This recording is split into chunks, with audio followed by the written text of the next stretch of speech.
Hi, my name is Jesse at Trash Panda, and this just showed up on our doorstep.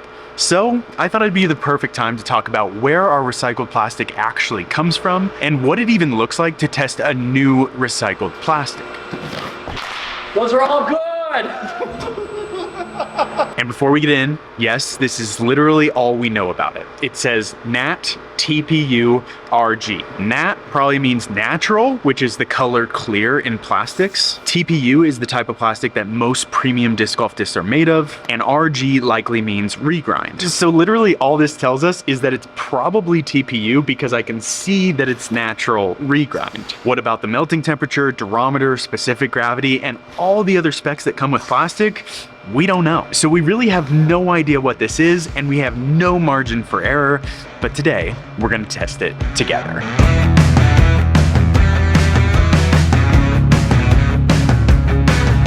So the regrind is in the dryer, and while it's drying, I wanted to answer the question quickly, where does our plastic actually come from? So first up, we use 100% recycled plastic, which means our plastic comes from all over the place. Well, to be fair, we've never sourced from outside the US, so technically it's in the US, but by all over the place, I kind of mean like what it actually was in its previous lifetime. The first and most common place that we get it is from industries that are making products out of TPU and have manufacturing defects, waste, etc. A couple of examples include the original Intercore Blue, which came from the automotive industry, a color we call ice, which came from the medical industry. When you think about medical, there is a lot of plastic there. Sporting goods like Nike, and I kid you not, agriculture like cattle tags.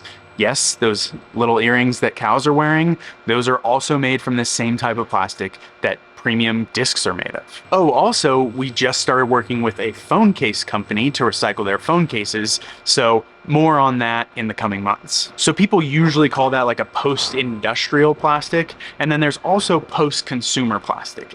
And post-consumer plastic is like the type of plastic where you use a single-use plastic water bottle and then you recycle it. It was used by the consumer, and thus it's post-consumer. And the prime example of where we recycle post-consumer plastic is our disc recycling program. There's actually not that many discs here right now because this is all that's came in since we moved over, but we've recycled thousands of discs that have been sent in by individuals that are cracked, dog chewed, and who knows what even this is. So because discs are made from a very specific type of plastic that needs to be able to hit a tree and still perform the same afterwards, those are basically the two places we've gotten our plastic. And the plastic we're testing today is the case in point.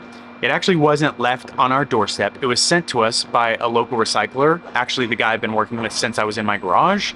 And he was like, hey, I have this material, test it. If this works for you, the company that it came from has a truckload every month of plastic that needs to be recycled. That is 40,000 pounds monthly. That's 100,000 discs that could be made with recycled plastic monthly from one company. It just breaks my brain to think about how much recycled plastic is actually out there, and the fact that the entire disc golf industry, every single disc golf manufacturer could use exclusively recycled plastic, and we still wouldn't use how much is out there. So we need to test this plastic.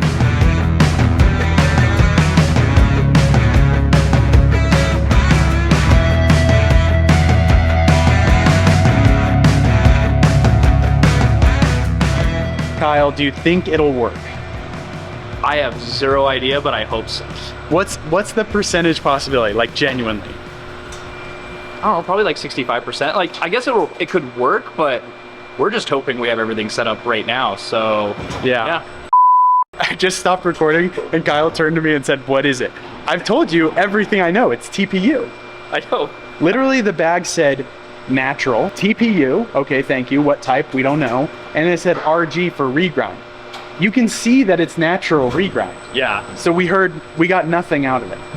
It is a really weird feeling plastic. It's like fiberglass. Really? Yeah. So one time a couple years ago, I don't know if I've ever told you this, we also got a sample that we were told it was TPU and it was polycarbonate, which is incredibly hard. Yeah. So we genuinely have no idea. Time will tell. So if it picks up different, like when it picks up the next shot, or if it injects different, we should have an idea of when it's coming through. But Not yet.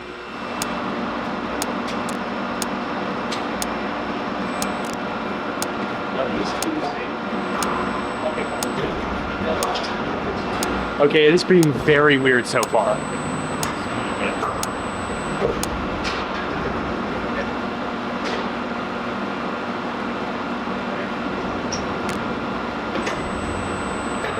Okay, you're gonna move. What do you need? I just have an idea. What? Those are all good. But it was good for the video. So what's happening? Nothing. It's acting normal now. That it's picking up. It started so weird. Yeah, I don't actually know why it did that, but it needs more cooling time. But that's Okay. maybe because of how hot it is. Turn up the cooling time. I did. We're good. Okay. Does it feel like polycarbonate? It feels the opposite of polycarbonate, but if I've learned anything about plastic, Yeah. you just gotta let it cool. From a previous video, people might remember, this could turn out to be very stiff. Yeah. So we'll see.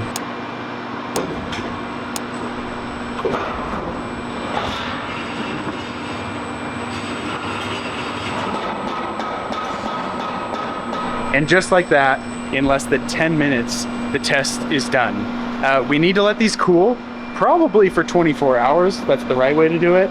But I'm interested to feel them in like an hour. Plus, oh, how much do they weigh? They're light. These are 168 with sprue, and this is about a 2.6 gram screw. Ooh, So so like a lightweight TPU. All right, I moved them over here. Gonna let them cool for a little bit of extra time, but I feel like that was the perfect example of what a test is like. Can we get one to possibly work? Maybe, but it's not whether or not it will work. It's whether we have enough plastic to develop a process and really make a good disc. So basically that's exactly what happened. At the very beginning, it didn't want to pick up. We had to increase the RPM like crazy, higher than we've ever gone. It all of a sudden was picking up just fine. It kept going. It seemed like it was running pretty smoothly for 2 discs, and then it wouldn't pick up again. So ultimately we have a little more clarity on the plastic itself, but there's still some question marks. At the beginning it was, is it really TPU? I think we can categorically say yes to that, but the durometer or flexibility is still a question mark, and we'll find out when it cools. The specific gravity, which means how much the disc will end up weighing, we actually have a pretty decent answer for that now, but that could still depend on the process in the long run. It could still vary slightly, and we'd find out by running a lot more. And then the melting temperature. And ultimately the melting temperature is really the process inside of the machine. And that's what takes us sometimes days to figure out. So we don't have more clarity there, but we have a little bit more clarity as to what this plastic is. So the good news is we got a couple of decent discs. Not without their flaws, not a single one of them is perfect, but at least a couple of decent ones. This is not one of those decent ones. I mean, just look at those air bubbles, my gosh. Okay, it's later the same day.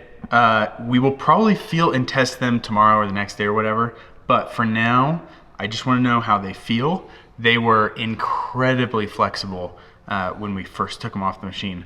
What do you think, Kyle? What do you think they'll be like? based on experience, I think they'll still be kind of floppy, but it's different than I think. I think it's ultimately what it'll boil down to. Yeah. For people who don't know, TPUs that are stiffer can sometimes be actually more flexible when they come off the machine, and then once they set up more stiff. So the extra flexy doesn't necessarily mean it's going to be extra flexy. It might be super, well, why am I still talking about this? I would just pick it up. All right, ready? Yes. This one's looking good. Yep, it feels like a standard like 95. So not super flexible. Interesting. They were, okay. I have other ones right here. This is, well, I guess they feel like, oh.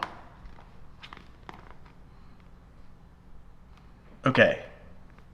Now I'm at a loss. Maybe it is a little more flexible. Maybe it's like a 90. I don't know. You feel. Swap.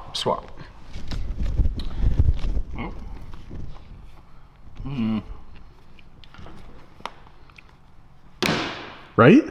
I'm surprised. I thought this would feel more like, I don't know, like our Baja mix or something, but it's got a little more flexibility to it. Yeah, it's got a little more flex. Is that your surprise face?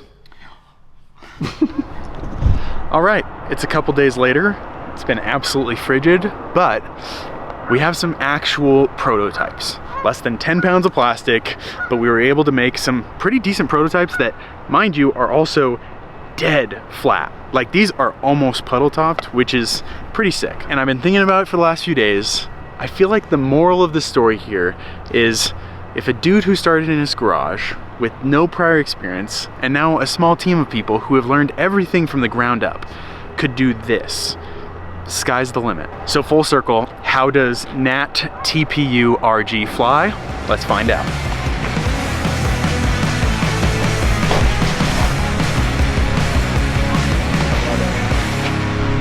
I love it.